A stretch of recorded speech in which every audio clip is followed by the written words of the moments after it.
आदरणीय बहन जी, आप संघर्ष करो। आदरणीय बहन जी, आप संघर्ष करो। आदरणीय बहन जी, आप संघर्ष करो। आदरणीय बहन जी, आप आगे बढ़ो। बीएसपी की क्या पहचान? बीएसपी की क्या पहचान? आदरणीय बहन जी, आप आगे बढ़ो। आदरणीय बहन जी, आप संघर्ष करो। आदरणीय बहन जी, आप संघर्ष करो। आदरणीय बहन जी, आप आगे बढ़ो। बीएसपी जिंदाबाद। बीएसपी जिंदाबाद। चुनावी जनसभा में इकट्ठा हुए बीएसपी व गौमाना गणतंत्र पार्टी के सभी छोटे बड़े पदाधिकारी एवं कार्यकर्तागण, आज आप लोग यहाँ अपने छत्तीसगढ़ प्रदेश में विधानसभा के लिए हो रहे आम चुनाव में अपनी दोनों पार्टियों के उम्मीदवारों के समर्थन में मुझे सुनने के लिए यहाँ इकट्ठा हुए हैं, तो उसके लिए मैं आप सभी लोगों का हार्दिक दिल से आभार प्रकट करती हूँ। और अब मैं चुनाव के संबंध में सबसे पहले ये कहना चाहूँगी कि हमारी पार्टी व सहयोगी पार्टी मिलकर आपके छत्तीसगढ़ प्रदेश की सभी विधानसभा की सीटों पर पूरी तैयारी व दमदारी के साथ ये चुनाव लड़ रही है, जिसमें सफलता हासिल करने के लिए अब मैं आप लोगों का ध्यान कुछ जरूरी बातों की तरफ दिलाना चाहती हूँ। और इस संबंध में सबसे पहले मैं आप लोगों को ये कहना चाहूंगी कि अपने देश को आजाद हुए व भारतीय संविधान को भी लागू हुए अब वर्षों बीत चुके हैं, और इस लंबी अवधि में केंद्र में आपके प्रदेश में भी या विभिन्न विरोधी पार्टियों की सरकारें रही हैं। लेकिन दुख की बात यह है कि इस दौरान यहाँ सभी विरोधी पार्टियों की रही सरकारों में वे आपके प्रदेश सहित पूरे देश में भी सर्व समाज में से विशेषकर दलितों, आदिवासियों, पिछड़े वर्गों, मुस्लिम व अन्य धार्मिक अल्पसंख्यकों के साथ साथ गरीबों, मजदूरों, किसानों, छोटे व्यापारियों एवं अन्य मेहनतकश लोगों का भी पूरे ठीक ढंग से विकास व उत्थान आदि नहीं हो सका है, जिनकी सरकारों की नीतियों व कार्यशैली को अब इन्हें और ज्यादा आजमाने की जरूरत नहीं है। और इस मामले में मैं खासकर यहाँ दलितों, आदिवासियों, क्योंकि आदिवासी पॉपुलेशन आपके छत्तीसगढ़ स्टेट में काफी है,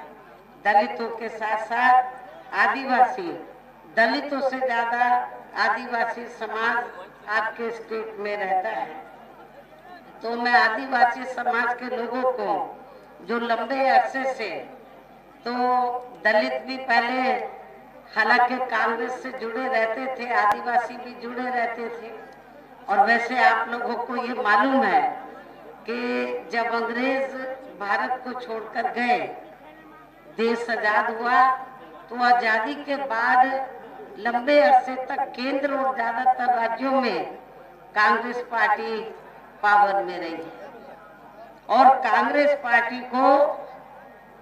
सत्ता में लंबे अरसे तक आसीन रखने वाले लोग कौन हैं? ज्यादातर वीकर सेक्शन के लोग हैं। आप लोगों ने केंद्र और ज्यादातर राज्यों में तो कांग्रेस को सत्ता में रखा। जब अंग्रेजों के जाने के बाद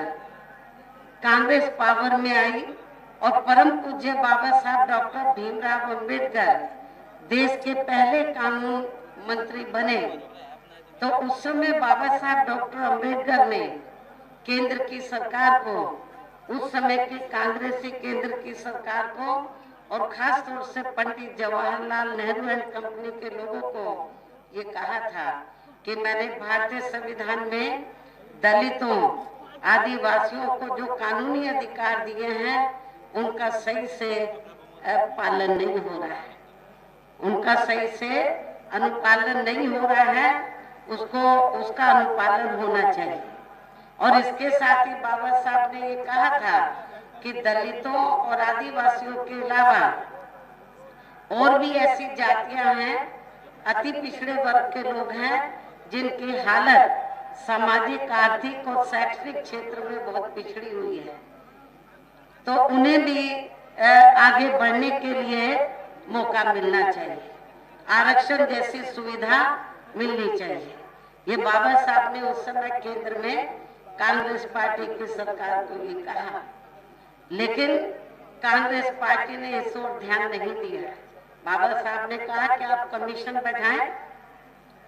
और रिपोर्ट लीजिए, इनको भी आप अधिकार दीजिए आगे बढ़ने का, अति पिछड़े वर्ग के लोगों को। लेकिन कांग्रेस पार्टी ने इस ओर ध्यान नहीं दिया। दलितों और आदिवासियों को जो कानूनी अधिकार दिए थे उसका भी अनुपालन ठीक ढंग से नहीं किया, रिजर्वेशन का पूरा फायदा इन लोगों को नहीं दिया। तब फिर बाबा साहब डॉक्टर अंबेडकर ने दुखी होकर इन वर्गों के हितों में, खासकर दलितों, आदिवासियों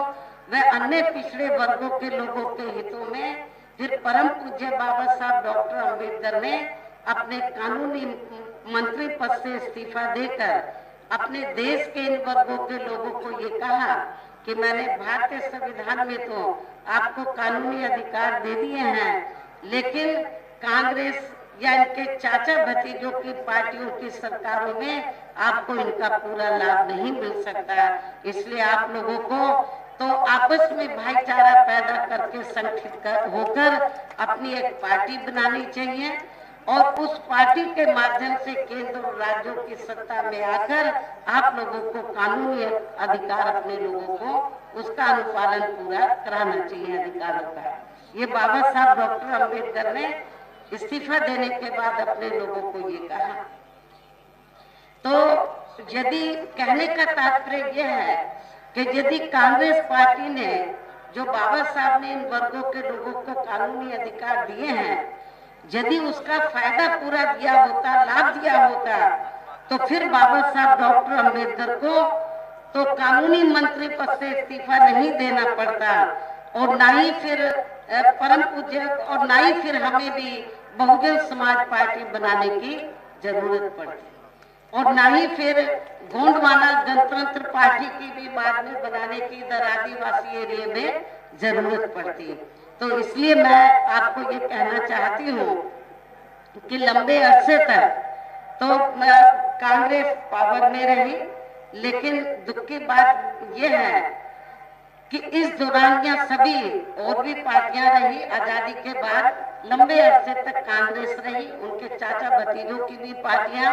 केंद्र और राज्यों में सत्ता में रही, लेकिन दुख की बात यह है कि इस दौरान यहाँ सभी विरोधी पार्टियों की रही सरकारों में वे आपके प्रदेश सहित पूरे देश में भी सब समाज में से विशेषकर दलितों, आदिवासियों, पिछड़े वर्गों, मुस्लिम व अन्य धार्मिक अल्पसंख्यकों के साथ साथ गरीबों, मजदूरों, किसानों, छोटे व्यापारियों एवं अन्य मेहनतकश लोगों का भी पूरे ठीक ढंग से विकास व उत्थान आदि नहीं हो सका, जिनकी सरकारों की नीतियों व कार्यशैली को अब इन्हें और ज्यादा आजमाने की जरूरत नहीं है। और मैं आपको बता रही थी कि इस मामले में मैं खासकर यहाँ दलितों, आदिवासियों व अन्य पिछड़े वर्गों के लोगों को ये भी बताना बहुत जरूरी समझती हूँ कि इन्हें परम पूज्य बाबा साहब डॉक्टर भीमराव अम्बेडकर के कड़े संघर्ष एवं अथक प्रयासों से भारतीय संविधान के तहत मिले कानूनी अधिकारों में से खासकर सरकारी नौकरियों में जो आरक्षण की सुविधा मिली है, तो उसे भी यहाँ शुरू से ही इन वर्गों के प्रति हीन व जातिवादी मानसिकता रखने वाली सभी विरोधी पार्टियों की रही सरकारें प्रभावहीन बनाने में तथा इसे अब धीरे धीरे खत्म करने की भी पूरी कोशिश में लगी हुई है। यही मुख्य वजह है कि देश में आजादी के बाद व शुरू में केंद्र में अधिकांश राज्यों में भी काफी लंबे समय तक सत्ता में आसीन रही कांग्रेस पार्टी ने और अब पिछले कुछ वर्षों से केंद्र व काफी राज्यों में भी बीजेपी व अन्य विरोधी पार्टियों की भी रही सरकारों ने इनका यह आरक्षण का कोटा अभी तक भी पूरा नहीं किया है। पदोन्नति में आरक्षण को तो इन्होंने मान्य कोर्ट की आड़ में काफी हद तक खत्म ही कर दिया है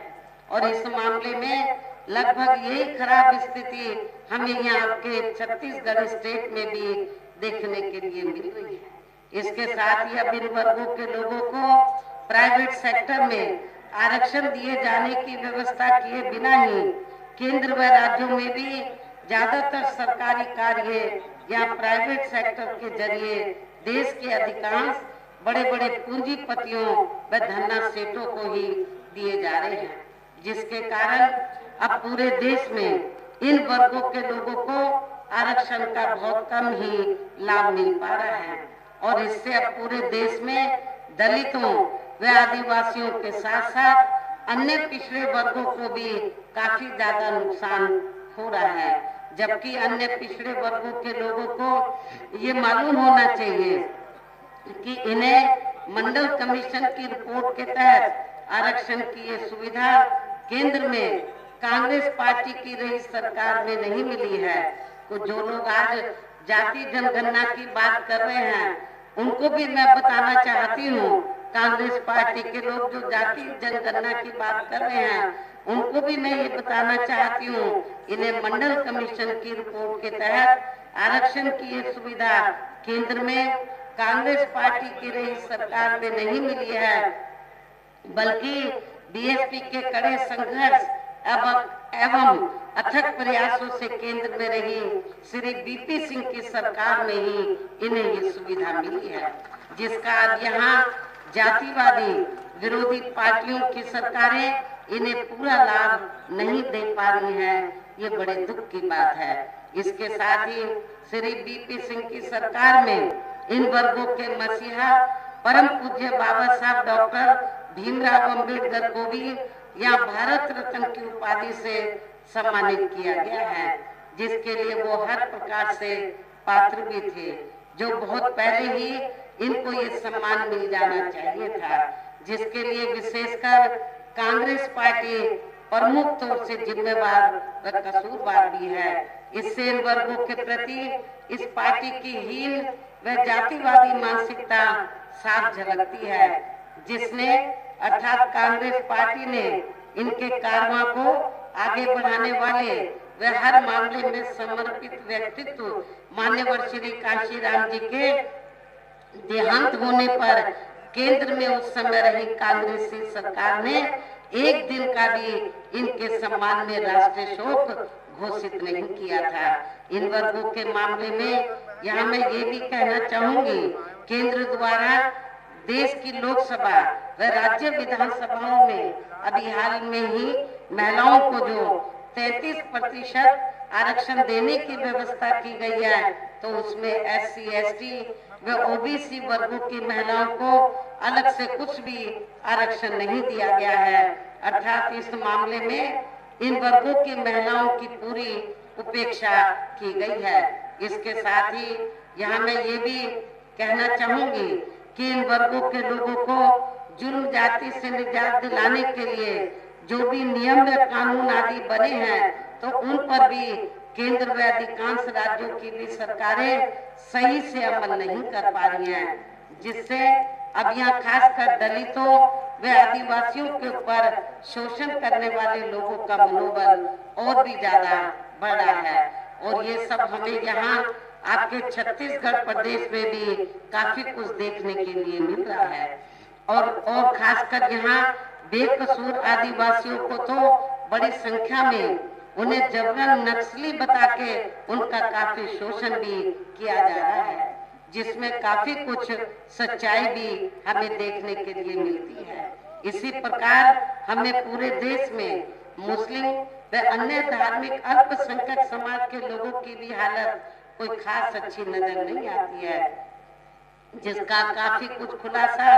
केंद्र सरकार की सच्चर कमेटी की रिपोर्ट में भी किया है। इसके साथ साथ अपर कास्ट समाज में से खासकर गरीब लोगों की भी आर्थिक स्थिति अभी भी पूरे देश में यहाँ काफी ज्यादा खराब व दयनीय बनी हुई है। इनके अलावा आपके प्रदेश सहित पूरे देश में सर्व समाज में से विशेषकर यहाँ गरीब, मजदूर, किसान, कर्मचारी, छोटे व्यापारी एवं अन्य मेहनतकश लोग भी अपनी विभिन्न समस्याओं को लेकर अभी भी हमें काफी ज्यादा दुखी ही नजर आते हैं। और इनमें से किसान वर्ग तो केंद्र की वर्तमान भाजपा सरकार द्वारा बनाई गई उनकी गलत नीतियों के कारण काफी ज्यादा परेशान व आंदोलित भी रहा है। लेकिन इन सबकी मुख्य वजह हमारी पार्टी केंद्र में आपके छत्तीसगढ़ प्रदेश में भी यहाँ अब तक की रही सभी विरोधी पार्टियों की सरकारों की जातिवादी, पूंजीवादी व संकीर्ण मानसिकता के तहत बनाई गई उनकी गलत नीतियों एवं गलत कार्य प्रणाली को ही काफी हद तक जिम्मेवार मानकर चलती है। और इस मामले में खासकर इनकी गलत आर्थिक नीतियों की वजह से ही आए दिन यहाँ पूरे देश में गरीबी, बेरोजगारी व महंगाई आदि भी काफी ज्यादा बढ़ रही है। जबकि इस मामले में शुरू से ही हमारी पार्टी केंद्र व राज्यों की सरकारों से भी हर स्तर पर ऐसी नीति अपनाने की लगातार ये मांग करती आ रही है कि देश में कुछ गिने चुने पूंजीपतियों व धन्ना सेठों का विकास होने की बजाय बल्कि यहाँ गरीब व आम लोगों का ही विकास होना चाहिए। तभी फिर सही मायने में यहाँ की आम जनता अपनी गरीबी, बेरोजगारी, महंगाई व अन्य और भी समस्याओं से काफी हद तक निजात पा सकती है। इसके साथ साथ अब अपने देश में भ्रष्टाचार भी हर स्तर पर काफी ज्यादा बढ़ रहा है, जिससे आपका खुद का अपना छत्तीसगढ़ प्रदेश भी अछूता नहीं रहा है। किंतु इन सबका मुख्य कारण हमारी पार्टी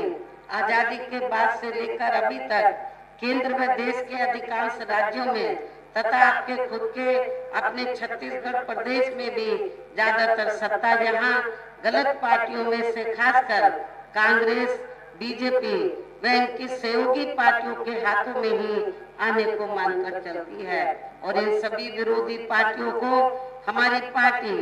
इसलिए जिम्मेवार मानकर चलती है क्योंकि आजादी के बाद से लेकर अभी तक लगभग ये सभी विरोधी पार्टियां केंद्र व देश के अधिकांश राज्यों में भी ज्यादातर यहाँ बड़े बड़े पूंजीपतियों व धन्ना सेठों की ही आर्थिक मदद से सत्ता में आती रही हैं। और सत्ता में आ जाने के बाद फिर ये पार्टियां अधिकतर मामलों में अपनी आर्थिक एवं अन्य सभी नीतियां या आम जनता की समस्याओं को दूर करने के हिसाब से त्याग नहीं करती हैं, बल्कि देश के उन बड़े बड़े पूंजीपतियों व धन्ना सेठों को ही फायदा पहुंचाने के हिसाब से अपनी अधिकांश नीतियां तैयार करती हैं, जिनके धन व बल से चुनाव लड़कर ज्यादातर ये पार्टियां केंद्र व आपके राज्य से देश के अन्य राज्यों में भी अभी तक यहाँ सत्ता में आती रही हैं, जिसके कारण ही अब पूरे देश में वे आपके खुद के अपने प्रदेश में भी अभी भी हमें यहाँ सब समाज के लोग अधिकांश मामलों में अपनी विभिन्न समस्याओं को लेकर काफी ज्यादा दुखी व परेशान ही नजर आते हैं। जबकि पूरे देश में बीएसपी ही अकेली एक ऐसी पार्टी है जो विरोधी पार्टियों की तरह देश के बड़े बड़े पूंजीपतियों व धन्ना सेठों की आर्थिक मदद से नहीं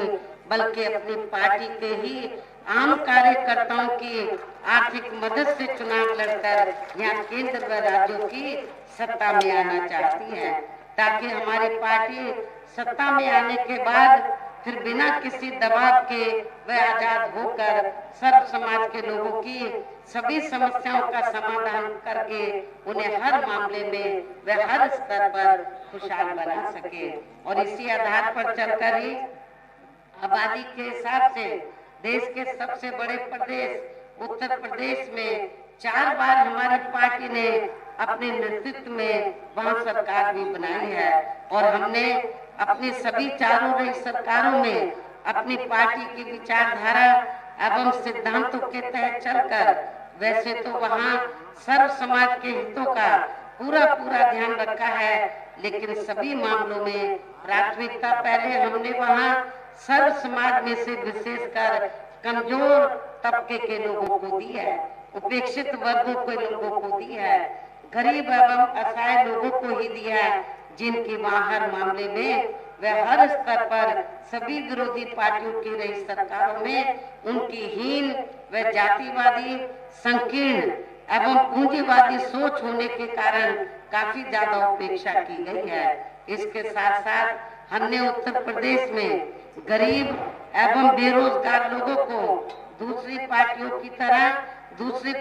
की रही सरकारों की तरह मामला है। साथ ही गरीब भूमिहीन लोगों को खेती करने के लिए उन्हें फ्री सरकारी जमीन भी दी है, जिससे वहाँ लाखों गरीब लोगों को फायदा पहुंचा है। गरीब आवासहीन लोगों को सरकारी खर्चे से पक्के मकान भी बना कर दिए। ऐसे अनेकों जनहित के कार्य किए हैं। इसके अलावा हमारी पार्टी की रही सरकार ने वहाँ विभिन्न क्षेत्रों में लगे लोगों के साथ साथ छात्रों, युवाओं, महिलाओं व बुजुर्गों आदि के हितों में भी अनेकों महत्वपूर्ण व ऐतिहासिक कार्य किए हैं, जिनसे उन्हें काफी ज्यादा लाभ पहुंचा है। इसके साथ साथ हमने उत्तर प्रदेश में सर्व समाज के लोगों के ऊपर किसी भी प्रकार की कोई जुर्म जाति आदि भी नहीं होने दी है, बल्कि हमारी पार्टी के रही सरकार ने वहाँ जुर्म जाति करने वाले लोगों को बिना कोई देरी किए हुए उन्हें तुरंत ही जेल की सलाखों के अंदर भेजा है, जहाँ मेरी सरकार में उनकी सही व असली जगह होती है, जिसके यहाँ के प्रदेश में भी काफी सख्त जरूरत है। इतना ही नहीं, बल्कि हमारी पार्टी की रही सरकार ने यहाँ अपने देश में दलित एवं अन्य पिछड़े वर्गों में समय पर जन्मे हमारे महान संतों, गुरुओं व महापुरुषों में भी खासकर महात्मा ज्योतिराव फूले, छत्रपति शाहू जी महाराज, श्री नारायण गुरु, बाबा नारायण गुरु, श्री बिरसा मुंडे जी, बाबा साहब डॉक्टर भीमराव अम्बेडकर एवं मान्यवर श्री कांशीराम जी आदि को भी विभिन्न रूपों में पहली बार वह पूरा आदर सम्मान दिया। वहाँ बड़ा भारी हमने संग्रहालय बनाया, सभी संतों, गुरुओं, महापुरुषों के बड़े स्टैचू लगाए। उसमें हमने वहाँ बिरसा मुंडा जी का भी स्टैचू लगाया था, जिन्हें विरोधी पार्टियों के लोग अभी तक भी आसानी से पचा नहीं पा रहे हैं। इस प्रकार से उत्तर प्रदेश में हमारी पार्टी ने अपने सभी चारों रहे शासन काल के दौरान वहाँ हर मामले में व हर स्तर पर सर्व समाज के लोगों को काफी बेहतरीन सरकार दी है। और यदि आप लोग भी यहाँ अपने छत्तीसगढ़ प्रदेश में आम जनहित के व खासकर कमजोर एवं उपेक्षित वर्गों के हितों में दलितों व आदिवासियों एवं अन्य कमजोर व उपेक्षित वर्गों के हितों में ऐसे ही कार्य करना चाहते हैं, इसके साथ ही आपके प्रदेश की जनहित से जुड़ी जो भी यहाँ स्थानीय समस्याएं हैं उन्हें भी दूर करना चाहते हैं, तो फिर आप लोगों को भी उत्तर प्रदेश की तरह ही यहाँ अपने छत्तीसगढ़ प्रदेश में भी अपनी पार्टी के जनाधार को बढ़ा के यहाँ अपनी खुद की सर्वजन हिताय व सर्वजन सुखाय की नीतियों पर आधारित सरकार बनानी होगी, जिसके लिए अब आप लोगों को यहाँ अपने छत्तीसगढ़ प्रदेश में विधानसभा के लिए हो रहे आम चुनाव में अपने गठबंधन का बेहतर रिजल्ट लाना होगा। और इसके लिए आप लोगों को वोट पड़ने तक यहाँ की सत्ताधारी पार्टी व अन्य सभी विरोधी पार्टियों के साम दाम दंड भेद आदि हथकंडों से भी जरूर सावधान रहना है। और इस मामले में खासकर आप लोगों को विरोधी पार्टियों के जारी किए गए उनके हवाई व प्रलोभन भरे चुनावी घोषणा पत्रों आदि के बहकावे में तो कतई नहीं आना है, जिन्हें ये पार्टियां सत्ता में आने के बाद अधिकांश अमल में नहीं लाती हैं। जिस पर से अब जनता का काफी हद तक विश्वास ही उठ गया है। इसलिए हमारी पार्टी किसी भी चुनाव में अपना कोई भी चुनावी घोषणा पत्र आदि जारी नहीं करती है। वैसे भी हमारी पार्टी कहने में बहुत कम बल्कि कार्य करके दिखाने में ही ज्यादा विश्वास रखती है। अर्थात जो कहती है तो उसे करके भी दिखाती है, और ये सब हमने उत्तर प्रदेश में करके भी दिखाया है। इन्हीं जरूरी बातों के साथ ही अब मेरा यही कहना है कि आप लोगों को अपने खुद के व अपने छत्तीसगढ़ प्रदेश के भी हित में यह अपनी पार्टी बीएसपी व हमारी सहयोगी पार्टी गोंडवाना गणतंत्र पार्टी की ही मिलकर सरकार बनाना बहुत जरूरी है। तभी फिर यहाँ के प्रदेश में परम पूज्य बाबा लोगों को प्रेरित किया काफी, और इतना ही नहीं, लोगों को तैयार करने के लिए, लोगों में राजनीतिक चेतना पैदा करने के लिए उन्होंने आपके छत्तीसगढ़ उस समय स्टेट नहीं था, मध्य प्रदेश का हिस्सा होता था, तो उन्होंने जांजगीर से लोकसभा का ये जनरल सीट थी, लोकसभा का आम चुनाव भी लड़ा था। चुनाव लड़ने का मकसद ये था कि यहाँ पर आदिवासी पॉपुलेशन काफी ज्यादा है, दलितों और आदिवासियों की, अति पिछड़े वर्गों की। आदिवासी सबसे ज्यादा है। उनकी दिली तमन्ना थी कि ये लोग आपस में मिलकर, आपस में संगठित होकर, भाईचारे के आधार पर संगठित होकर, तो ये लोग सत्ता में इन लोगों को आना चाहिए। मकसद माननीय श्री काशीराम जी का यही था। तो आप लोग यदि इधर आप लोगों को मिलकर यदि सरकार बनाना बहुत जरूरी है, तभी फिर यहाँ के प्रदेश में परम पूज्य बाबा साहब डॉक्टर भीमराव अम्बेडकर एवं माननीय श्री काशीराम जी तथा आदिवासी समाज के महापुरुषों व गुरुओं आदि का भी सही सपना साकार हो सकता है, जिन्होंने कदम कदम पर अनेकों कष्ट झेलकर अपनी पूरी जिंदगी या खासकर कमजोर एवं उपेक्षित वर्गों के लोगों को अपने पैरों पर खड़ा करने के लिए समर्पित की है, जिसे भी खास ध्यान में रखकर अब आप लोगों को यहाँ अपने प्रदेश में विधानसभा का हम चुनाव लड़ रहे, अपनी पार्टी के उम्मीदवारों को पार्टी के बीएसपी के हाथी चुनाव चिन्ह के सामने वाले बटन को दबा के तथा हमारी सहयोगी पार्टी गोंडवाना गणतंत्र पार्टी के भी उम्मीदवारों को उनके आरी चुनाव चिन्ह के सामने वाले बटन को दबा के उन्हें जरूर जिताना है, उनको जरूर जिताना है। और इसके लिए आप लोगों को वोट पड़ने वाले दिन अपने सभी कार्य छोड़कर वे अपने अपने पोलिंग बूथों पर समय से पहुंचकर अपना वोट डालना बहुत जरूरी है। और इस मामले में हमारी महिलाएं भी पीछे नहीं रहेंगी। इसके साथ ही आप लोगों का ये भी पूरा प्रयास होना चाहिए कि जिसमें हमारे काफी टॉप के स्थानीय नेता हैं, श्री दाऊ राम रत्नाकर भी हैं जो चुनाव लड़ रहे हैं, और इनके और बहुत से यहाँ के स्थानीय साथी हैं। तो जिसके लिए यहाँ स्थानीय नेताओं के साथ साथ पार्टी के राज्यसभा सांसद श्री रामजी गौतम और श्री नर्मदा प्रसाद व इनके अन्य और साथी भी पूरे जी जान से लगे हैं। हालांकि मैंने बीच में आपके छत्तीसगढ़ स्टेट के खासकर नौजवानों में ऊर्जा पैदा करने के लिए, उनको तैयार करने के लिए मैंने श्री आकाश आनंद को भी आपके छत्तीसगढ़ प्रदेश में भेजा है। अब मैं आप लोगों का और ज्यादा समय न लेते हुए आप लोगों से यही मैं पुरजोर अपील करती हूँ कि आप लोगों को अपनी पार्टी व सहयोगी पार्टी के भी उम्मीदवारों को कामयाब बनाना बहुत जरूरी है, और अच्छे वोटों के माध्यम से उनको जिताना है। और आप लोगों को मैं अंत में फिर ये कहना चाहती हूँ कि कांग्रेस और बीजेपी अब जैसे जैसे चुनाव ये दूसरे चरण का नजदीक आएगा, तो ये लोग किस्म किस्म की अफवाहें फैलाएंगे और किस्म किस्म के आश्वासन देंगे। आप लोगों को उनके बहकावे में नहीं आना है। आप लोगों की ये जो दोनों पार्टियां हैं जो मिलकर चुनाव लड़ रही हैं, इन दोनों पार्टियों के उम्मीदवारों को